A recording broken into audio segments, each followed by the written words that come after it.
Seja bem-vindo. Você ouvirá agora o ensino da família dos que creem.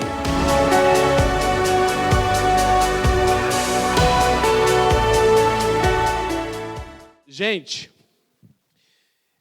quem estava conosco aqui semana passada? Levante sua mão bem alto. Ó, legal. Então nós já estamos na terceira semana. Já nem sei a terceira? Né? Terceira semana da série O Evangelho Completo. Nós propomos gastar alguns domingos trabalhando a mensagem completa do Evangelho. E estamos experimentando muita graça e muito favor do Senhor. E hoje a gente vai dar seguimento nisso.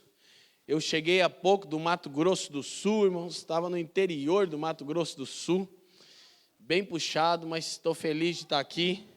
Realmente está custando para nós muito e a gente está feliz de poder dar mais ao Senhor nessa estação. Então, para a gente já entrar de fato naquilo que a gente está compartilhando, eu gostaria que pudéssemos começar com o texto de Marcos capítulo 1.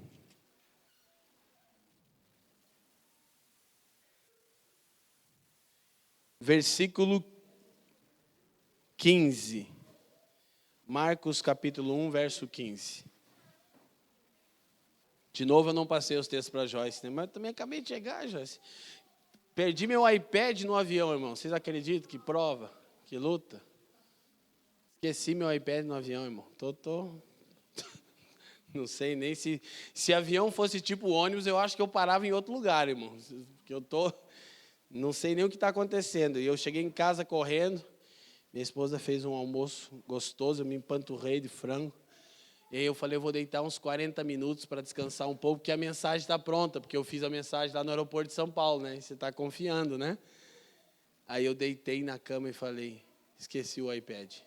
Falei, ai meu Jesus. E não é por causa do iPad, é pelo que tem no iPad. Entendeu? Aí eu falei, a mensagem estava pronta. Aí Jesus gosta de fazer essas coisas comigo, né, irmão? Mas o mais importante é o pregador estar pronto, porque a mensagem está sempre pronta, né? Marcos capítulo 1, versículo 15. A Escritura diz, e dizendo, o tempo está cumprido e o reino de Deus está próximo. Arrependei-vos e crede no Evangelho. Então, queridos, nós estamos trabalhando essa verdade acerca do Evangelho completo, a fim de compreendermos a mensagem completa do Evangelho. Eu vou de novo fazer uma introdução, eu julgo ser importante, obviamente que eu acabo gastando um tempo a mais nisso, mas quando nós trabalhamos séries, eu gosto de sempre voltar e fazer uma introdução do que já falamos até aqui, a fim de que todo mundo alcance esse entendimento. Então, na primeira semana, eu fiz uma introdução sobre o Evangelho. A primeira coisa que nós aprendemos sobre o Evangelho é que o Evangelho é uma boa notícia, não um bom conselho. O Evangelho é uma boa notícia a respeito daquilo que Deus já realizou em Cristo Jesus. Não é um bom conselho sobre o que temos que fazer para sermos salvos. O Evangelho é uma boa notícia, é a mensagem sobre como fomos salvos e do que fomos salvos. Fomos salvos pelo Cordeiro de Deus e fomos salvos da ira de Deus. O Lucas colocou muito bem nessa canção, realmente ficou incrível. Ele juntou com uma ministração que eu lembrei ele semana passada, acho que nem ele não lembrava. Que o sacrifício do Cordeiro, o autor de Hebreus diz que Jesus se entregou de uma vez por todas, obtendo eterna redenção. Quantos lembram que nós terminamos semana passada com esse texto? Então o Evangelho é isso. Não é algo que fazemos, mas é algo que foi feito por nós e que devemos responder. O Lucas quase que... A música dele foi tudo que eu vou falar agora na introdução. Não é algo que eu preciso fazer o Evangelho. O Evangelho é algo que foi feito por mim e que eu preciso responder. Jesus diz, arrependei-vos e crede. Qual é a minha parte? Crer na boa notícia que Deus já solucionou o problema causado pelo homem. Quem está comigo aqui, diga sim. E eu confesso para vocês que nesse tempo de meditação nessas verdades, eu pessoalmente, tenho sido enriquecido, parece que por uma nova profundidade do Evangelho. Esse fato consumado não é só uma boa notícia, é uma boa notícia de algo que já foi feito, que já está consumado, e que eu preciso apenas crer, me entregar e desfrutar de tudo aquilo que a obra salvífica de Cristo me proporcionou. Então vou repetir de novo, gente. O Evangelho não é algo que fazemos, mas é algo que foi feito por nós. Nós trabalhamos algumas verdades e falamos um pouco sobre o resultado do pecado. Falamos a respeito da ruptura da relação do homem com Deus, do homem com o próximo e do homem com a natureza, com a ordem criada. Isso são tudo sinais da ruptura da relação e da comunhão do homem com Deus. Preste atenção nisso, por favor. Eu disse semana passada e eu quero repetir aqui. Todos os problemas humanos são sintomas. A separação de Deus é a causa. De fato, aqui há uma grande chave de entendimento para uma compreensão plena do Evangelho. Se você entender que todos os seus problemas são sintomas e que a causa é a separação de Deus, você descobre que o resolveu tudo. Por quê? Porque nós fomos reconciliados com Deus pelo sangue precioso de Jesus. E se tudo é sintoma e a causa é a separação do homem com Deus, então se Cristo me reconciliou com o Pai, então tudo já está resolvido. Qual é o meu desafio? É crer, me entregar e desfrutar do que já está feito. Realmente eu estou sendo ricamente abençoado com isso. E de uma forma bem breve também, eu quero lembrar que eu disse que o Evangelho fala de como Deus nos salvou, e Ele fez isso em Cristo, e do que Deus nos salvou. Deus nos salvou da sua própria ira. Cristo se tornou o alvo da ira de Deus, para que eu e você fôssemos salvos da ira de Deus.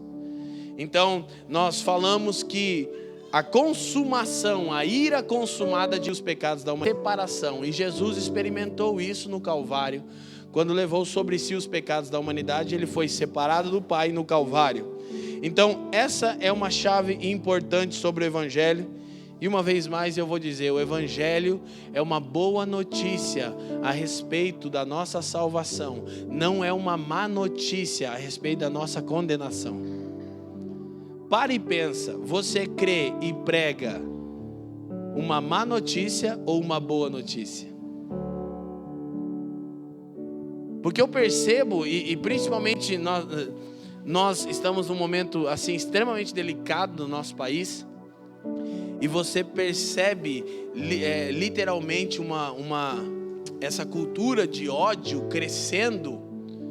E na verdade, antigamente os cristãos falavam que bandido bom era bandido convertido, né? Agora eles adotaram o pensamento de que bandido bom é bandido morto. Alguma coisa está errada. Você percebe que o ódio está crescendo, há uma intolerância muito grande acontecendo, e isso é de fato um resultado imediato dessa não compreensão. Porque se eu julgo alguém merecedor da ira de Deus por causa do seu pecado, então eu também sou merecedor dessa ira. Esse é o fato. Quando eu exponho alguém para ser julgado pela sua falha, eu estou dizendo que então eu não mereço graça, eu mereço ser condenado também. E eu tenho pensado sobre essas coisas, como isso está aumentando nos nossos dias, e uma compreensão correta do Evangelho, sem dúvida, vai nos colocar num outro lugar. Nós vamos ser portadores de uma boa notícia. Deus já salvou o homem. Não uma má notícia. Deus vai condenar o homem. E eu percebo que muitas vezes nós pregamos mais uma má notícia do que uma boa notícia. Por quê? Porque muitas vezes nos sentimos também oprimidos, e isso vai desdobrar para aquilo que nós entramos em. Então, há uma única maneira de entendermos essa mensagem do Evangelho, que é compreender a graça. Como eu já falei bastante sobre a graça de Deus, eu não vou hoje, vou explicar agora um desdobramento disso, que vai abrir já um capítulo para a gente começar a falar do Evangelho do Reino na próxima semana. Mas ainda hoje é a conclusão do primeiro capítulo do Evangelho, o Evangelho da Graça. João capítulo 17, por favor, Joyce, versículo 3. Salvação é o meio pelo qual Deus nos dá em Cristo de novo o direito de nos tornarmos o que fomos criados para ser. Isso é a salvação. Ela não é um fim em si mesmo. Eu vou falar algumas coisas aqui hoje que realmente eu nunca preguei, assim, não como eu vou pregar hoje. Perdi o medo. Cheguei até a perder o iPad, até perguntei: Jesus, não é para pregar isso não? Não sei. Eu estava mais maquinado aqui agora. E olha, irmão, que pensa que minha cabeça é boa para lembrar das Escrituras, mas realmente eu ando cansado, porque eu estou esquecendo tudo. Mas deu certo lá, Joyce? João 17, 3. Eu vou falar coisas sobre a salvação, mas você precisa prestar bastante atenção. João 17, 3. Vai dar tudo certo aí, né, Joyce? Isso. Não, chega lá. 7, 3. Vai dar certo, mas a gente chega lá. E a vida eterna é esta. Cara, meu Deus do céu, eu gosto dessa coisa. Sabe por que eu gosto dessa coisa? Porque a nossa compreensão fragmentada do Evangelho, ela não apenas me impede de desfrutar da totalidade da obra salvífica de Cristo, como ela cria falsas doutrinas. O que é vida eterna? Qualquer pessoa aqui, talvez antes de ver esse texto, já com o jeito que eu vou mostrar, diria: é não morrer, é vida que dura para sempre. De acordo com a Escritura, não. Vida eterna é conhecer a Deus. Aí você pensa uma coisa, você precisa, olha que coisa louca ali. Vida eterna, a gente trabalhou isso uma vez, eu não sei se na escola, né? A expressão que Jesus usa em grego é aionion zou, vida. Sabe o que é vida eterna? É vida não criada, não é uma vida que dura para sempre. A gente pensa que o Evangelho é Deus fazendo sua vida durar para sempre. Não, tudo que Deus não quer é que sua vida dure para sempre. O Evangelho é a morte da nossa vida, para que a vida de Deus permaneça em nós, ok? A aionion zoe não é sua vida durar para sempre, é você viver pela vida de Deus. Vida não criada. Agora tem algo incrível aqui. Jesus diz: e a vida eterna é esta, que conheçam a ti, só por único Deus verdadeiro, e a Jesus Cristo a quem enviaste. O que é vida eterna? É conhecer a Deus em sua totalidade. Aí você descobre do quê? Você vai precisar de uma vida que nunca acabe. Entendeu? O que é a vida eterna? É conhecer a Deus em suas profundezas. Então você vai ter que ter um tipo de vida que dure para sempre. Porque por toda a eternidade não haverá tempo suficiente para conhecermos a totalidade das profundezas de Deus, cara. Agora, eu descubro que a vida eterna... Eu sou filho de assembleiano, né, irmã Elisete? Fiquei arrepiado agora. Irmão, tá gostoso essa coisa que a gente tá fazendo. Eu tô feliz. Você tá feliz ainda? Olha que legal.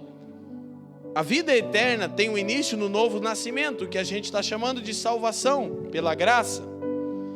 E eu tenho temor de falar isso, irmão, porque eu sou crente, mas eu vou ter que pregar o Evangelho. Eu preciso pregar o Evangelho. Mas muitas vezes não é fácil pregar o Evangelho com meu amigo ali, líder da Jocum, vai ficar bravo comigo hoje não, tô brincando. Gente, a salvação dá início a esse processo de conhecimento de Deus. Logo que eu descubro, a salvação é uma obra consumada. Escuta, Deus me dá a salvação mediante a graça.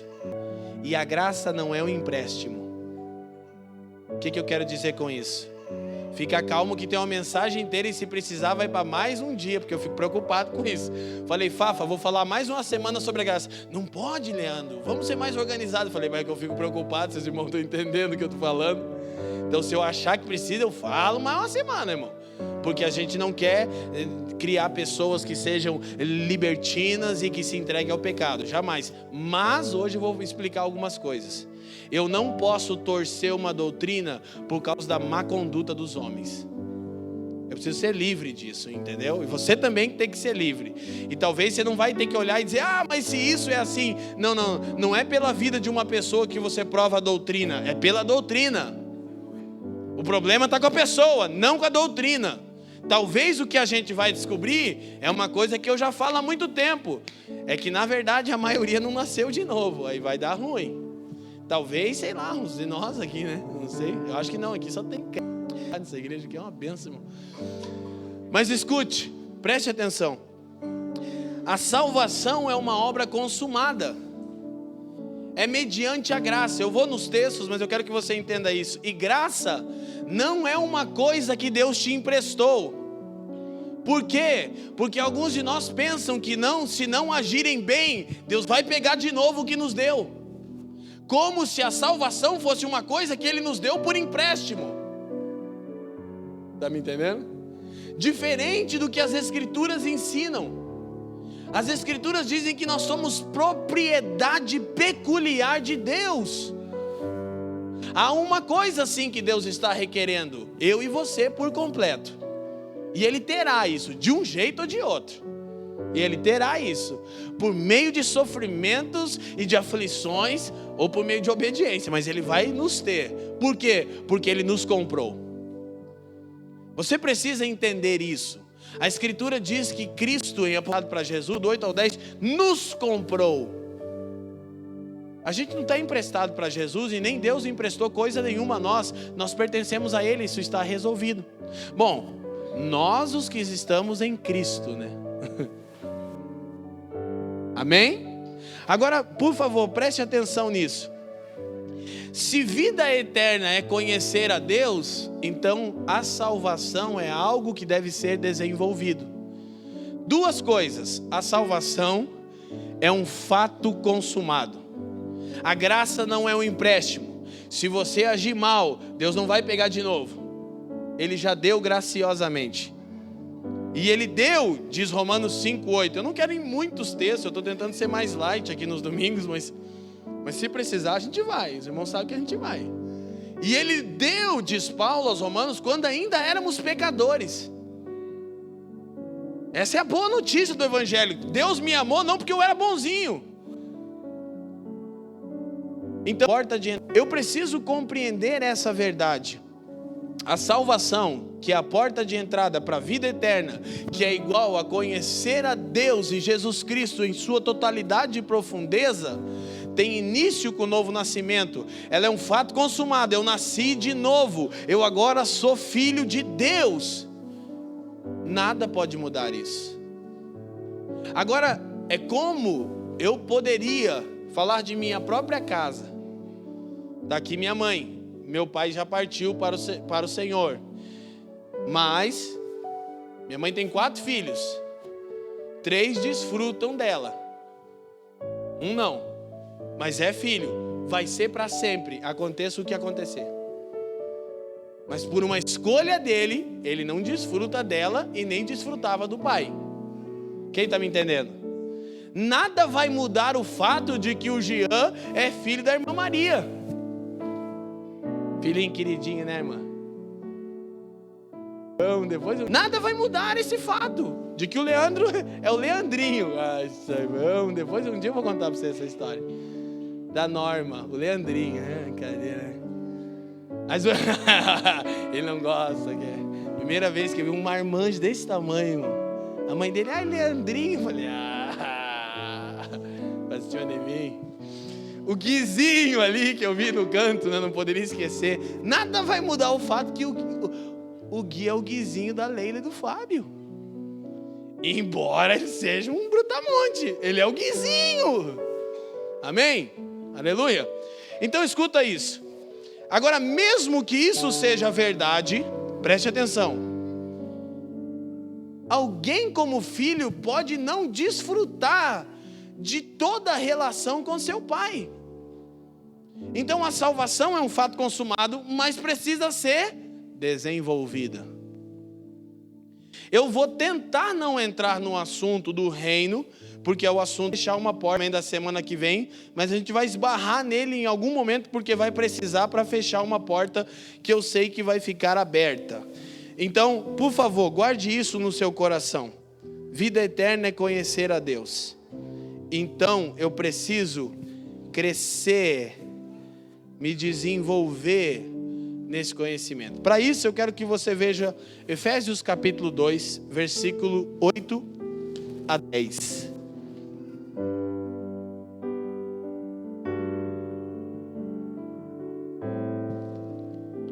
Tá ficando pequeno lugar, né, irmão? É só nossa terceira reunião. Porque pela graça, digam comigo, pela graça, sois salvos, por meio da fé, e isso não vem de vós, é dom de Deus. Escuta, preste atenção. A salvação é um presente, não, você não entende, não pensa. Acho que você não entendeu bem isso. A salvação é um presente que ganhamos, não uma recompensa.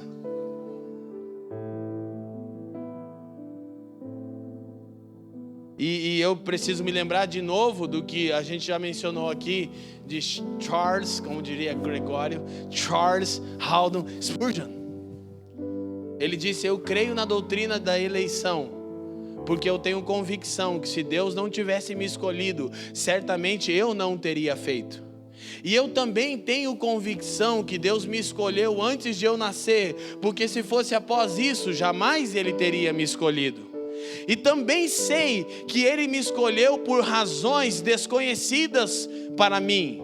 Por quê? Porque eu nunca encontrei em mim razão nenhuma para ser tanto amado por Ele. Meu Jesus, isso aí é primeira verdade. Isso é muito incrível.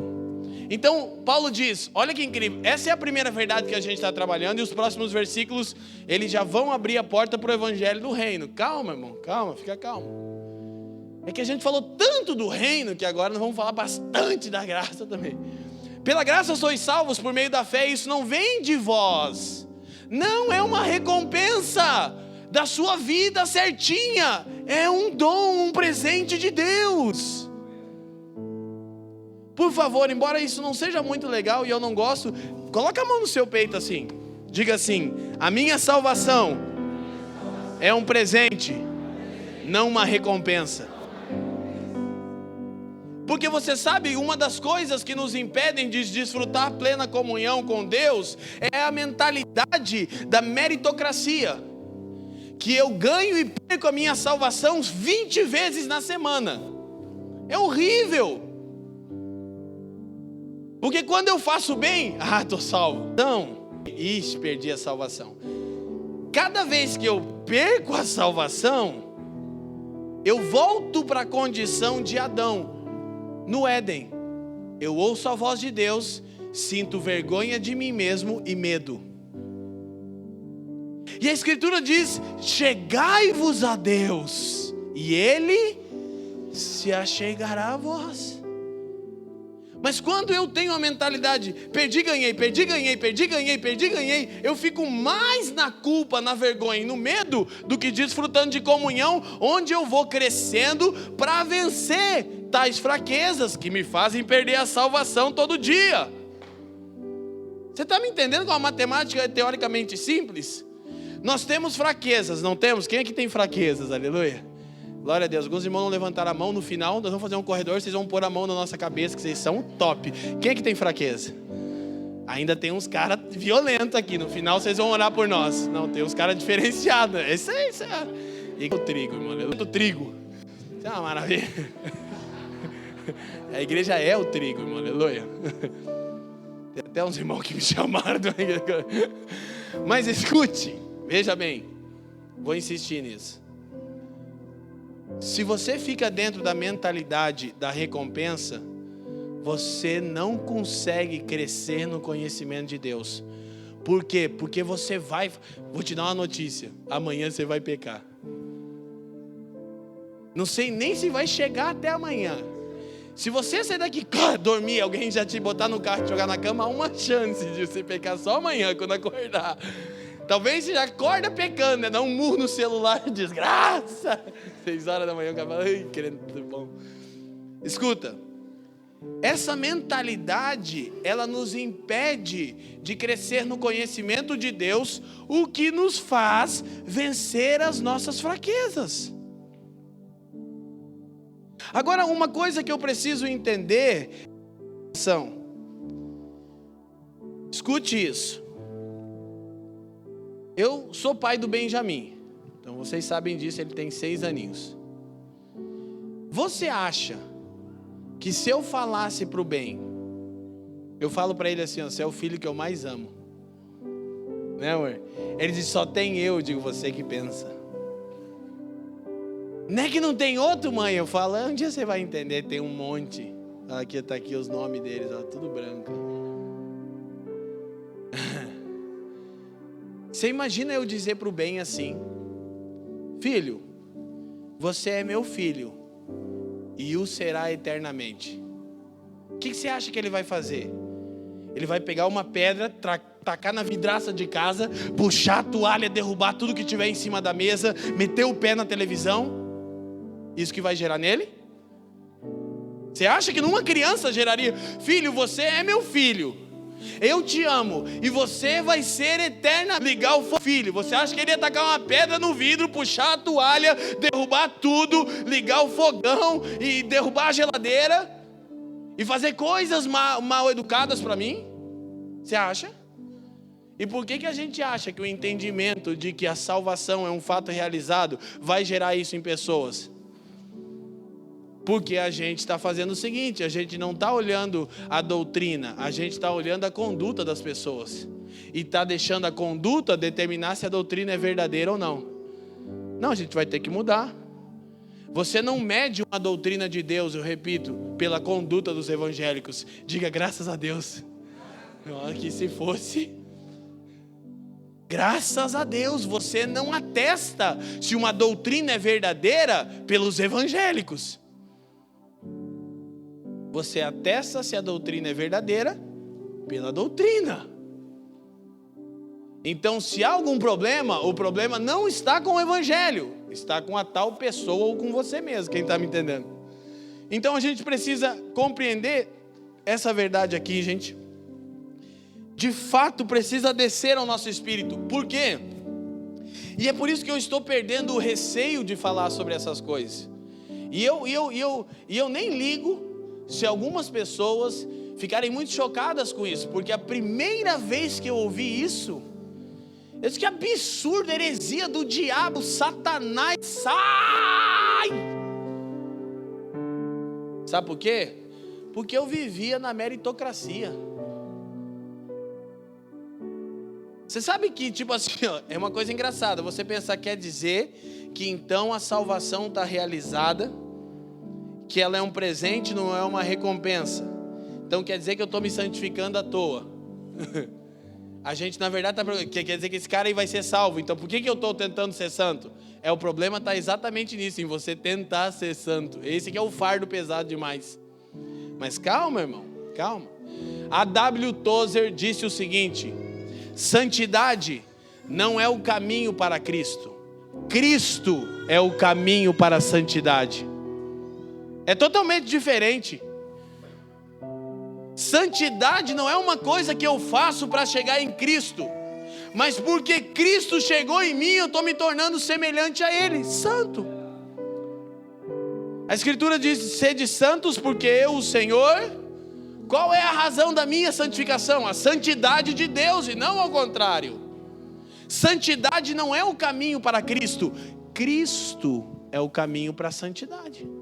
Nós já falamos que, embora você não seja perfeito, o Cordeiro Já falamos que o sacerdote examinava o cordeiro e não o pecador. E se o cordeiro fosse perfeito, o pecador era aceito e o pecado perdoado. Leandro, mas eu não sou perfeito. Sim, mas o cordeiro é. Amém? Então, isso tem que ficar muito claro para nós. Eu estou realmente, intencionalmente repetindo. Agora, deixa eu ficar mais livre disso. Para mim isso está claro. Não é uma coisa que a gente vai falar só uma vez. Nós vamos, por vezes, voltar. Esses são assuntos fundamentais da vida da igreja. Então diz: pela graça sois salvos por meio da fé. E isso não vem de vós, é dom de Deus. Bom, uma vez mais, a salvação é um presente, não uma recompensa. Mas, versículo 9: não vem das obras, para que ninguém se glorie. Por quê? Porque há basicamente as duas abordagens a Deus: do irmão mais novo da parábola de Lucas 15 e do irmão mais velho, o que merece e o que não merece. Então, não vem de obras para que ninguém se glorie. Versículo 10: porque somos feitura sua, criados em Cristo Jesus para as boas obras, as quais Deus preparou para que andássemos nelas. Então preste atenção: eu não sou salvo pelas minhas obras, mas sou salvo para boas obras. Qual é o resultado evidente da salvação? Boas obras. E nisso não há contradição. Então, sem dúvida, o bem não puxaria a toalha da mesa e quebraria a vidraça lá de casa ao ouvir a declaração que ele é meu filho e será para sempre.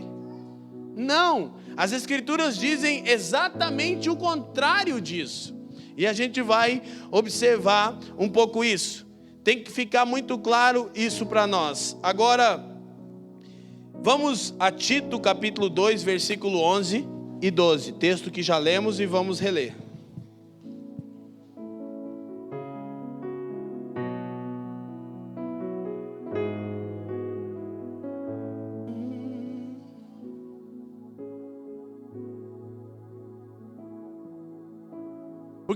Tito 2:11.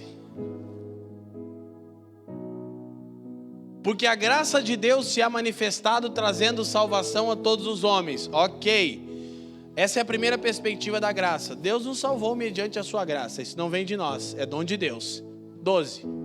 Ensinando-nos que, renunciando à impiedade e às concupiscências mundanas, vivamos neste presente século sóbria, justa e piamente. Escute uma coisa: quando alguém não acredita, não crê totalmente na salvação como uma obra completa, são por 3 razões. Primeiro, ela desconhece o processo da nossa salvação, como Deus nos salvou. Sem dúvida, uma das coisas que mais deve entristecer o coração de Deus é a ideia de que a salvação não é um fato realizado. Então Deus e Jesus devem pensar assim: então quer dizer que eu dei meu filho, e Jesus deve falar: pai, quer dizer que eu fui pregado numa cruz, humilhado e exposto, mas não resolveu. Então a primeira coisa pela qual eu tenho dificuldade de entender isso é que eu não compreendo o processo da salvação, que é o assunto da redenção. O Cordeiro é perfeito, mesmo que eu ainda não seja. A segunda coisa é que eu desconheço o conteúdo da salvação. E aqui eu começo a aprender que a graça me ensina. Como a graça me ensina? Porque uma das definições que eu amo de graça, uma coisa que eu construí estudando o livro de Gálatas há muitos anos atrás, eu gosto de dizer que graça é o Espírito em mim me levando a viver a vida de Jesus. Isso é graça. Então a graça me educa. A graça não abre concessão para o pecado, ela me ensina a renunciar o pecado. A graça tem a ver com uma mudança de matriz, com uma mudança de desejos, de anelos, de ambições. A graça muda a nossa natureza pelo Espírito. Então, primeiro, desconhecemos o processo da salvação, a redenção pelo sangue do Cordeiro perfeito. Segundo, desconhecemos o conteúdo da salvação. A salvação não é apenas Deus me livrando da sua ira. A salvação é Deus me livrando da sua ira, me dando o seu Espírito para que eu tenha a natureza do seu Filho. Isso é a salvação. Logo, pergunto, você já tem a natureza de Jesus, irmão? Deixa eu arrumar, deixa eu melhorar. Nós temos alguma coisa da natureza de Jesus já? Você tem? Bom, acho que a gente tem. É pouco. Mas temos. Então, o alvo dessa graça é o Espírito em nós nos educando, nos ensinando a nos tornarmos como Jesus. Aí eu descubro a necessidade do quê? De desenvolver a minha salvação. Então, se eu não conheço o processo da salvação, se eu desconheço o conteúdo da salvação, e terceiro, se eu não conheço o resultado da salvação, processo da salvação, redenção, o Cordeiro era examinado e não o pecador. Conteúdo da salvação, livres da ira e depósitos do Espírito. Resultado da salvação, boas obras, sóbria, justa e piamente. Então, o problema não está no fato de a salvação ser eterna ou não. O problema está, você foi salvo? A segunda pergunta é, se você foi salvo, você está desenvolvendo a sua salvação? Porque, embora eu quero reafirmar que o Evangelho não é algo que fazemos, mas é algo que foi feito por nós em seu primeiro capítulo, o Evangelho da Graça. Agora, por favor, eu não quero amortecer a sua consciência. Ai, que bom então. Não necessariamente. Não necessariamente. Ah, então, graças a Deus me salvou, está resolvido, Deus me deu, não vai tomar de volta? É. Mas você precisa desenvolver a salvação. Por quê? Porque salvação é vida eterna. E o que é vida eterna? É conhecer a Deus. Esse é o ponto. Vocês estão me entendendo, gente? Sim? Então, isso é muito importante para nós, nesse processo de compreendermos essa obra plena e entendemos o conteúdo da salvação. O conteúdo da salvação é o Espírito habitando em mim. Esse é o conteúdo da salvação. Vamos ver Efésios 4:30. O Leandro gosta bastante de Efésios 4, eu não sei se ele vai lembrar, mas ele sempre usava esse texto, quando Paulo vai falando sobre... Bom, vamos ver antes, vamos ver do 20 em diante, Joyce.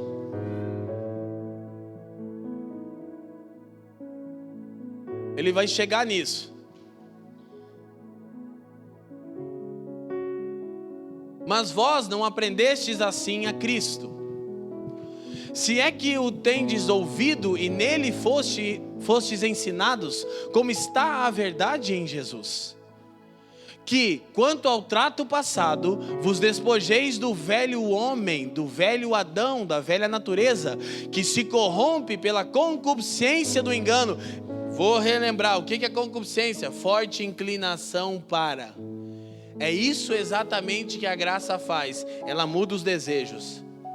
Alguém alvo e alcançado pela graça de Deus, à medida que crê, se entrega, passa a desfrutar de uma nova vida, porque tem os seus desejos mudados. A gente costuma dizer, não, minha carne, não, tudo bem, mas Davi disse, o meu espírito, a minha alma e a minha carne exultam pelo Deus vivo. É possível a sua carne querer Deus, sim, por meio de um processo de desenvolvimento da salvação. E nós temos exemplos assim, tanto nas Escrituras, quanto no período pós-bíblico. 23. E vos renoveis no espírito do vosso sentido. A primeira coisa que Paulo fala é, você precisa mudar a sua mente. Se você não mudar a sua mente para entender o Evangelho, você não vai conseguir alcançar. Vamos lá. E vos revistais do novo homem. Irmão, se veste de Jesus, Paulo está falando. Faz isso, veste Jesus. O que eu vou vestir hoje? Jesus. Que segundo Deus é criado... vai dar tudo certo. Próximo versículo. 24. É 25, né? Não, 24.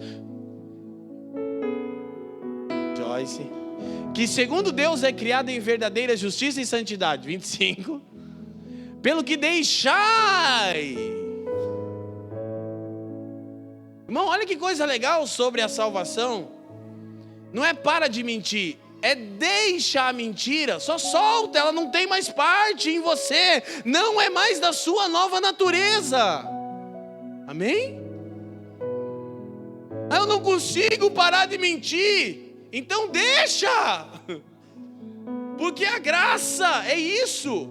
É uma mudança de natureza. Não é para você se esforçar para parar de mentir. Só deixa. Não tem mais a ver com a sua natureza isso. Deixar é mentira e falar é verdade, cada um com o seu próximo, porque somos membros uns dos outros. 26. Irai-vos, graças a Deus, e não pequeis. É possível. Não se ponha o sol sobre a vossa ira. Não fica muito tempo estressado. Deixa Deus usar o Lucas para encher teu coração de alegria de vez em quando. Não deis lugar ao diabo. 28.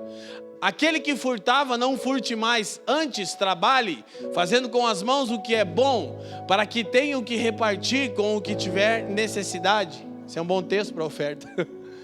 Não saia da vossa boca nenhuma palavra torpe, mas só a que for boa para promover a edificação, para que dê graça aos que a ouvem. Irmão, vamos falar a verdade, eu vou falar de mim. Coisa difícil esse versículo aí, irmão. Tudo que a gente fala promove graça a quem nos ouve. Mas não saia da vossa boca. Olha o que Jesus diz. A boca fala. Então, de acordo com a nova natureza, é só deixar o Espírito que está aqui, já está aqui. Difícil é que a gente fica lutando com ele, né? Não saia da vossa boca nenhuma palavra torpe, palavra que não promove edificação, mas que você possa falar e que isso promova graça às pessoas que estão te ouvindo. Isso é maravilhoso, que Jesus nos dê isso, amém, irmão? Estou orando por mim, se você quiser, pega essa bênção aí. 30, aí ele diz, e não entristeçais o Espírito Santo de Deus. Por quê? Porque quem nos leva a essa vida é o Espírito de Deus. Isso é graça. Graça é o Espírito em mim, me inclinando aos mandamentos de Deus. Graça não é o Benjamim puxando a toalha da mesa e quebrando a vidraça porque é meu filho para sempre. Não, graça é o Benjamim dizendo, uau, pai, que verdade maravilhosa. Ele me abraça quando eu falo que ele é o filho que eu mais amo, mas ele fala, só tem eu. Que coisa maravilhosa, nada vai mudar essa verdade. A gente fica brincando com ele de vez em quando, eu e a Fran, filho, você não quer outro pai e outra mãe? Ele fala, não quero. Mesmo que ele esteja bravo, não quero. Não, quer sim, não vamos te dar para outra família, a gente é meio doido, não sei se seus pais são assim. Já tiveram todo pai, você não tem essas filhas aí? Não. Meu Deus, amor, então vamos pegar um pedido de oração para os irmãos. A gente faz uma pressão psicológica de vez em quando nele. Tipo, tá bom, gente. Vai te dar pro vizinho. Aí ele diz assim, a mãe fazia isso com a gente, a mãe fazia pior, irmão. A mãe dizia que achou a gente na lata do lixo. Donizete, pede perdão, Donizete. O Brasil inteiro tá ouvindo isso agora. Você estava na lata do lixo, primeira vez que eu vi. Bem que eu já tenho uma cara meio zoada mesmo, deve ter sido. Não entristeçais o Espírito de Deus, no qual estáis selados. Diga comigo, selados. Querido, a palavra selo é aliança. Eu já disse isso. Paulo está dizendo que o Espírito Santo é a única garantia que pertencemos a Jesus. Portanto, eu não posso entristecê-lo, extingui-lo. Porque se quando Jesus voltar não tiver em mim o Espírito dele, ele vai dizer, não sei quem você é. Mas eu cantei, orei, preguei, expulsei demônio, mas meu Espírito não está em você, eu não sei quem você é. Você não tem nada a ver comigo. Você lembra quando Jesus orou com os discípulos de Getsemane, ele falou, o príncipe desse mundo está vindo. Estava vindo a pessoa de Judas, mano. Ele falou, um de vocês é o diabo, o capeta, o tinhoso, o Satanás, o ferpa. É pequeno, mas incomoda.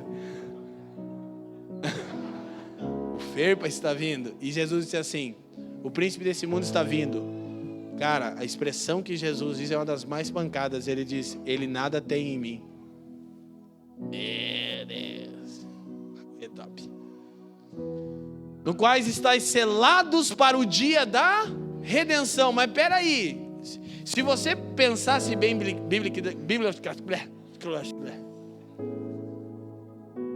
dá um desconto, irmão. Se você pensasse bem biblicamente, e você vai pensar, porque a gente vai gastar nossa vida para te ensinar, você ia pensar agora, acabou de se contradizer. Porque peraí, a redenção está realizada ou não? Está realizada. Mas aqui Paulo está falando da redenção completa. É que até seu corpo físico vai ser salvo. Esse é o ponto. Por quê? Porque você é salvo, você será salvo e você está sendo salvo. Você é salvo, seu espírito foi recriado. Você será salvo, você vai ter um corpo glorificado. Você está sendo salvo, sua alma precisa se submeter ao Espírito de Deus. Mas a salvação é um fato consumado. E o desdobramento dela vai se desenvolvendo. Então, só para relembrar de novo, Ezequiel 36, 27, Joyce, por favor.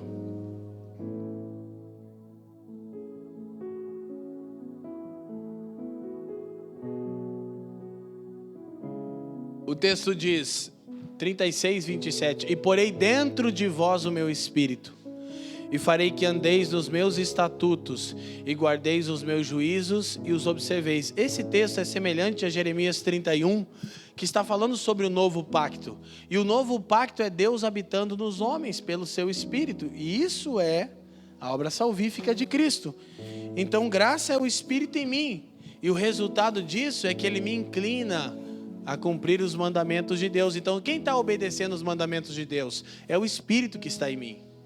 Aí por isso João na sua carta diz, os mandamentos de Deus não são penosos.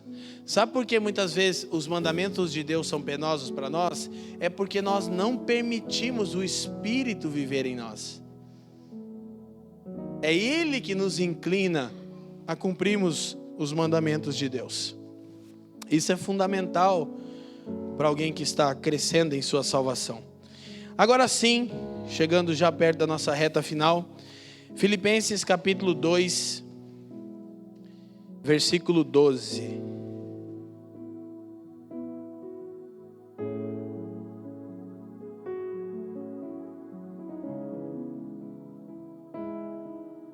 De sorte que, meus amados, assim como sempre obedecestes, não só na minha presença, mas muito mais agora na minha ausência, assim também operai, desenvolvei a vossa salvação com temor e tremor. Eu preciso entender que a salvação é um presente e não uma recompensa, mas que essa salvação começa em mim como uma semente incorruptível, Pedro diz. Eu preciso desenvolvê-la à medida que me entrego ao Espírito de Deus, à medida que permito que o Espírito de Deus trabalhe em mim. Quem está me entendendo, diga assim. Paulo diz, desenvolvam o que vocês ganharam. E o que é a salvação? É a vida eterna. E o que é a vida eterna? É conhecer a Deus. Oséias, tão famoso o versículo de Oséias, capítulo 6, diz, conheçamos e prossigamos em conhecer ao Senhor. É uma jornada de conhecimento do Pai e do Filho. O próprio Jesus disse isso. Então vamos a 2 Pedro, para a gente olhar como Pedro fala sobre isso. 2 Pedro capítulo 2.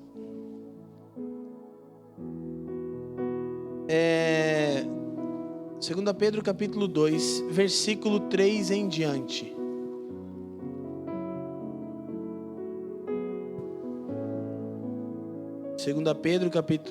Capítulo 1, verso 3.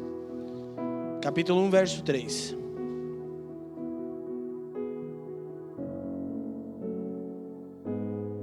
Visto como o seu divino poder nos deu tudo o que diz respeito à vida e piedade, pelo conhecimento daquele que nos chamou por sua glória e virtude. Então, preciso voltar no ponto. A salvação significa que Deus me deu tudo a respeito da vida e da piedade. Verso 4. Pelas quais Ele nos tem dado grandíssimas e preciosas promessas, para que por elas fiqueis participantes da natureza divina. Se você precisa entender, e depois de entender, explicar qual é a vontade de Deus para o homem, o propósito eterno de Deus para o homem, você precisa definir isso em um único versículo. Você pode falar de 2 Pedro 1,4. Participantes da natureza divina. Deus deseja partilhar conosco sua natureza. Essa é a ideia do Éden. Havendo escapado da corrupção que pela concupiscência há no mundo. E vós também, aí Pedro diz, olha, Deus deu tudo, chamou vocês para serem participantes da sua natureza. Aí ele diz, então, pondo nisto mesmo toda diligência. Eu preciso encarar a salvação da seguinte forma: salvação é a vida eterna. A vida eterna é conhecer a Deus. Deus me deu tudo que diz respeito à vida e à piedade. Quem está me entendendo? Como é que eu tenho que encarar isso? Ai, que legal, vou ficar sentado aqui. Não, eu tenho que pôr toda a minha diligência. Para quê? Para alcançar isso na sua totalidade.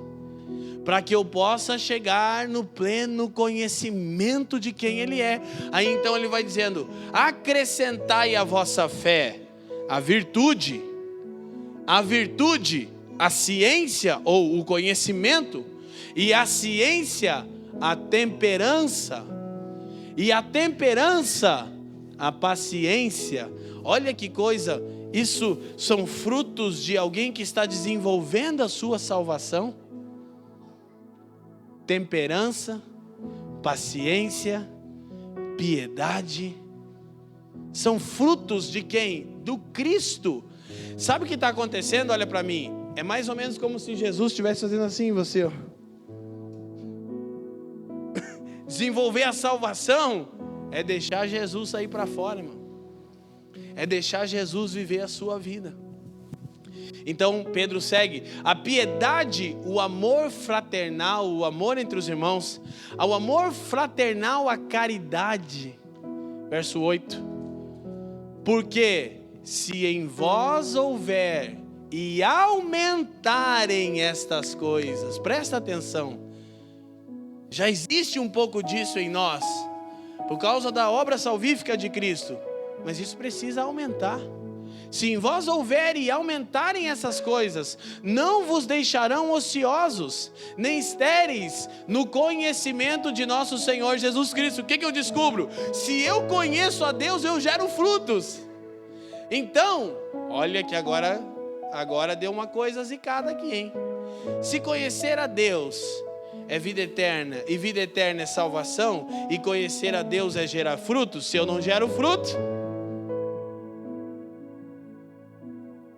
eu não conheço a Deus. Se eu não conheço a Deus, eu não tenho vida eterna. Se eu não tenho a vida eterna, eu não fui. Vou até dar a oportunidade no final de você orar por você mesmo e dizer, Jesus, vamos começar essa coisa hoje. Não, é sério. É sério. Porque chega uma hora que é melhor você levar um choque de gestão do que você passar a sua vida inteira frequentando o culto, achando que está tudo bem, e naquele dia você, e aí Jesus? Ele vai dizer, Miguel, morava onde?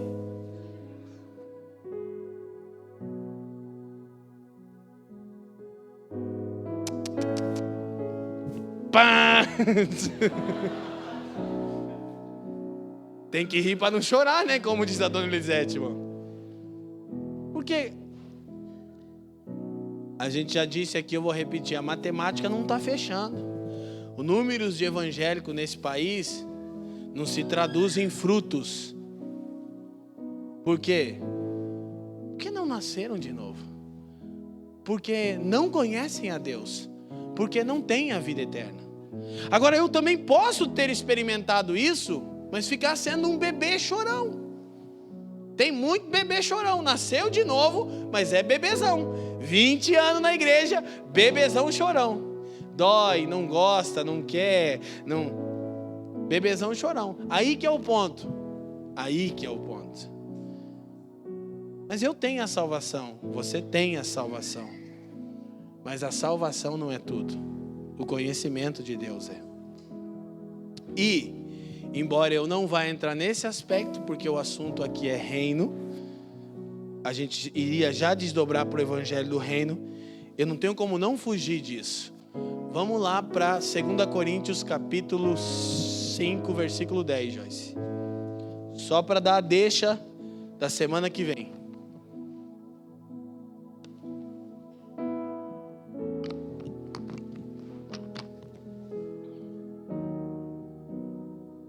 Paulo está escrevendo aos irmãos que estavam em Corinto. Eram irmãos, aleluia. São irmãos. Um dia o irmão Valdemar falou uma coisa para mim, né? Irmão Valdemar, falando isso, a gente vai trazer o irmão Valdemar aqui para falar um dia, né? Um dia é pouco, né? Vai falar vários dias, mas agora eu pensei nisso. Eu tava, irmão Valdemar, o irmão fulano. A gente vai lá reclamar pro irmão Valdemar, coitado, né? Falando. Porque ele é um conselheiro, então eu não estava lá murmurando. Se eu não puder falar para ele, eu não posso falar para ninguém. Mas daí, como eu posso falar, eu falo, entendeu? E o irmão. Depois de eu falar, eu terminei. Ele disse assim: Leandro, o pior irmão do mundo ainda é melhor do que um ímpio. Porque ele é um irmão. Meu Deus, irmão. E o pior é que ele deixou eu malhar o irmão. Ele podia ter falado no começo que eu dava uma espiritualizada, né? Claro, com certeza, irmão, aleluia, vamos orar por ele agora. Essa benção. O pior irmão do mundo, eu nunca mais esqueci isso. Ele falou, é melhor do que um ímpio. Porque ainda é um irmão, tem a natureza de Jesus. Por menor que seja, ele pertence a Jesus como você, Leandro. Eu disse, Jesus. Então ele está falando aos irmãos daquele que eu vinha dizendo para o irmão Valdemar, né? Irmãos como nós, que somos uma bênção, claro, né? É bom falar mal dos outros, a gente é uma bênção. Porque todos devemos comparecer ante o tribunal de Cristo, para que cada um receba segundo o que tiver feito por meio do corpo, ou bem ou mal. Embora a salvação seja um fato realizado, o galardão e a recompensa não. O que esse texto está dizendo? Está dizendo que eu vou comparecer diante do tribunal de Cristo, mas eu não vou ser condenado. Por quê? Porque quem crê em Jesus já não está mais sendo alvo da ira de Deus. Eu estou salvo, mas espera aí. Eu vou ter que prestar contas ao Senhor. E o assunto, eu volto a dizer, já vai bater, já bateu e entramos na porta do reino. Tem a ver com as minhas obras. A vocação. E aí, Apocalipse 22, Jesus disse assim: venho sem demora, e o meu galardão está comigo, para dar a cada um segundo as suas obras. A salvação, se você a ganhou, você não perde, mas o galardão você perde. Embora as escrituras não sejam claras sobre o galardão, tão claras, em algumas das cartas das igrejas da Ásia, nos é dito coisas incríveis sobre o galardão. E é dito assim, ao que vencer. E aí você percebe esse paradoxo do reino e da graça. que não são contraditórios, mas são paradoxais. Porque eu sou salvo e isso é o Evangelho, a obra salvífica de Cristo. Amém, gente? Graças a Deus por isso. Vocês estão felizes por isso? Mas eu vou comparecer diante do tribunal de Cristo. E deixa eu te falar uma coisa. Graças a Deus que é o tribunal de Cristo e não é o grande trono branco. Porque vai ter um outro tribunal em Apocalipse 20 e não vai ser legal para quem estiver lá. Para quem estiver aqui, vai acertar as contas com Jesus porque pertence a Jesus. É a parábola dos talentos, boa parte das parábolas do reino explicam isso. Então, o que eu preciso entender? O galardão tá relacionado a desfrutar do conhecimento profundo de Deus, de níveis mais altos do conhecimento da sua pessoa. Eu posso perder isso. Não haveria uma coisa pior do que ser salvo e viver uma vida medíocre. Quem está me entendendo? É melhor não ser salvo. Sabia? É melhor não ser salvo. Não, mas peraí, não, vai por mim, que é... Jesus fala umas coisas que não são muito claras nas parábolas, mas ser salvo e não alcançar o que você foi alcançado para alcançar, como diz Paulo, é terrível. Misericórdia. É mais ou menos como se, não é isso, tá? Por favor, é só uma metáfora. Mas é mais ou menos como um filho que é filho, mas não pode se achegar a seu pai e desfrutar de quem ele é, sabendo, tendo a consciência que é filho. É um fardo muito pesado. Então, nós precisamos compreender. Quando a gente entrar no assunto do reino, isso vai ficar mais claro para nós. Mas para a gente chegar então aqui na reta final, 2 Coríntios capítulo 5, a gente está aqui, né? Versículo 14 e 15.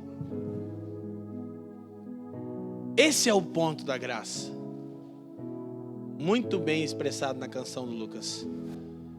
Porque o amor de Cristo O amor de Cristo não faz eu tacar uma pedra na vidraça e puxar a toalha da mesa.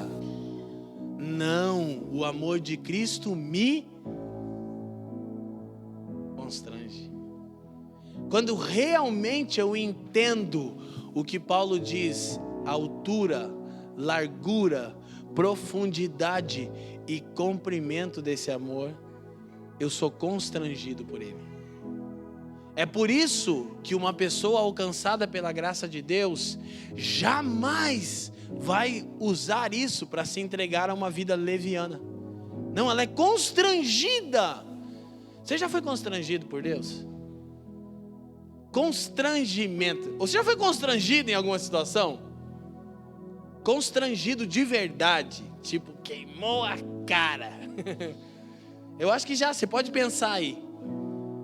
Constrangimento, cara. Olha o que, vou usar uma expressão. Cristo em mim, Ele me inibe. O Senhor em mim me inibe no que diz respeito ao pecado. Ele me constrange. Quando eu peco, eu sofro. Não que um cristão salvo não peque, mas um cristão salvo peca sofrendo. Porque alguém que nasceu de novo tem um problema grave. Ele não se liberta de Jesus. Embora eu possa dizer que dentro dos mistérios de Deus, talvez não seja tão fácil explicar isso para a gente concluir aqui, presta atenção. Eu realmente tive um encontro com o Senhor depois de mais velho, mas o que minha mãe nos ensinou era suficiente para me constranger. Eu não conseguia curtir de verdade o pecado. Era constrangido pelo amor de Jesus. Até que esse constrangimento foi tão grande que eu fui atraído. O amor de Jesus me constrangeu. Que droga, vou lá, mano. Sério, você não sabe o que é estar usando droga e não fazer efeito. É? E você começar a pregar o evangelho. Vai vir um amigo meu aqui, hoje eu posso até falar o nome dele, tá crente, casado, o Marcelo, irmão do Rodrigo.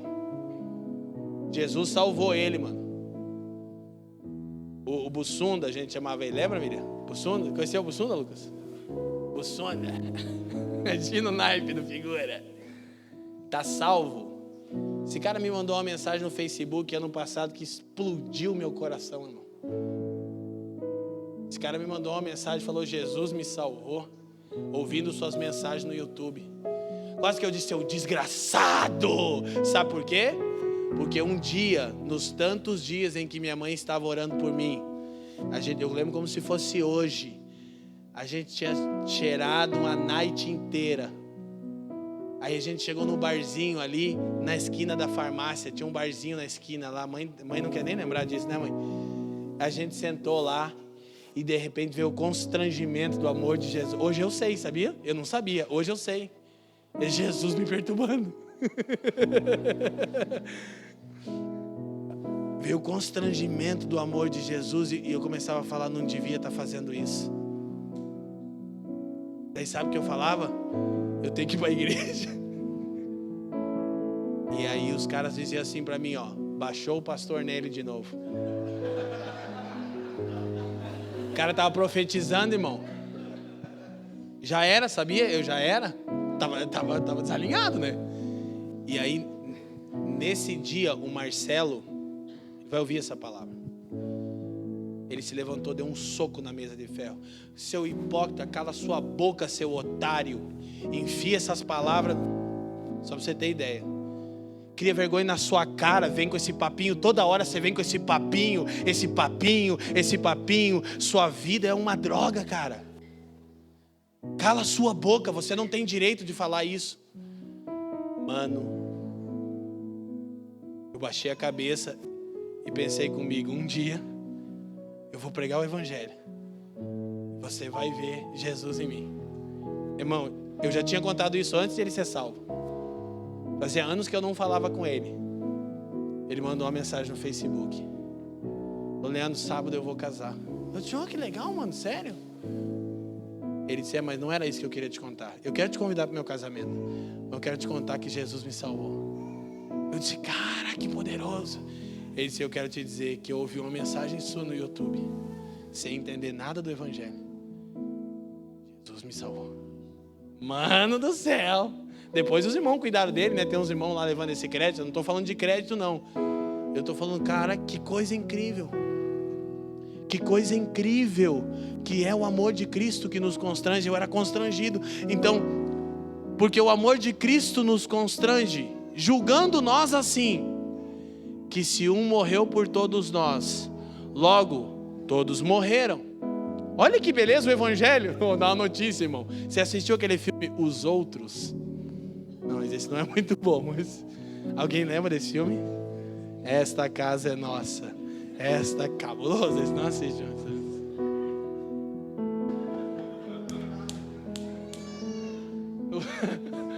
Tá todo mundo morto. Você assistiu o Sexto Sentido? Você assistiu o Sexto Sentido? Você não assistiu o Sexto Sentido? Onde é que você estava? Com o Bruce Willis, cara. O menininho: eu ouço vozes. E daí o Bruce Willis está ajudando ele, né? No final do filme, o que o Bruce Willis é? O que Paulo está dizendo? Olha aí, o amor de Cristo nos constrange e nos leva a entender o seguinte: que todos estão mortos. Verso 15. E ele morreu por todos, para que os que vivem. Você vive? Você vive? Para que os que vivem, vida, irmão, estou falando de vida de Jesus, não vivam mais para si, mas para aquele que por eles morreu e ressuscitou. Esse é o efeito do evangelho da graça. O amor de Cristo me constrange a tal ponto de restar uma única saída: eu preciso viver para aquele que morreu por mim. Keith Gordon Green dizia: se ele deu a sua vida, Porque eu não poderia dar a minha. Quando perguntaram aos 2 jovens missionários moravianos, a história diz, no barco indo para aquela ilha sem nunca mais voltar para casa, por que vocês estão fazendo isso? Então o que eles disseram? Que o cordeiro receba a recompensa pelo seu sacrifício. Irmão, por quê? Porque o amor de Cristo me constrange. E todo o evangelho está no entendimento da boa notícia da graça de Deus e no constrangimento do amor de Cristo que me leva a morrer para viver para Ele. Amém, gente? Amém? Então hoje eu quero orar para que o amor de Jesus nos constranja aqui. Amém? Eu quero fazer isso com vocês. Feche os seus olhos, por favor. Obrigado por nos ouvir. Para mais informações, visite famíliadosquecreem.com.